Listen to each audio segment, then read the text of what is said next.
તો ખાતર મામલે પ્રવક્તા મંત્રી ઋષિકેશ પટેલે કહ્યું છે કે ઉચ્ચ અધિકારીના સુપરવિઝનમાં તપાસ ચાલી રહી છે। કેટલીક જગ્યાઓ પર પગલાં પણ લીધા છે। ખાતર અન્ય દેશમાંથી આવે છે। સ્વદેશી ખાતર તરફ વધુ ભાર આપવાનું આયોજન કરવામાં આવી રહ્યું છે।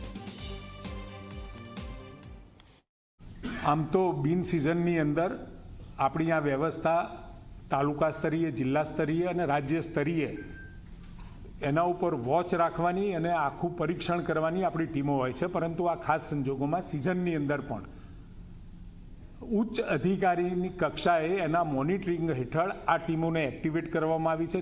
54 જેટલી ટીમો વિક્રેતાઓના ત્યાં જ્યાંથી ખાતરનું વિતરણ થતું હોય સઘન મોનિટરિંગ ચાલુ કર્યું છે અને લગભગ 19 જગ્યાએમાંથી 7 જગ્યામાં આપણને ક્યાંક નાની મોટી જેને કહેવાય કે ડિસ્ક્રિપન્સીસ જે જોવા મળી એમાંથી એના પગલાં પણ લીધા છે।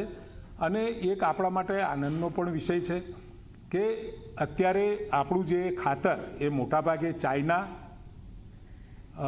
ઈરાન અને રશિયાથી આવતું હતું, પરંતુ ત્યાંની વૈશ્વિક જે પરિસ્થિતિ, યુદ્ધની પરિસ્થિતિમાં દેશે અત્યારે આત્મનિર્ભર બનવા તરફ આદરણીય પ્રધાનમંત્રીશ્રીએ કહેલું જ છે કે ભાઈ દરેક સેક્ટરની અંદર સ્વદેશી અને આત્મનિર્ભર બનવા માટે આપણે તૈયાર થઈએ। આપણે એ બાબતમાં ખાતરમાં પણ આત્મનિર્ભર બનવા જઈ રહ્યા છીએ।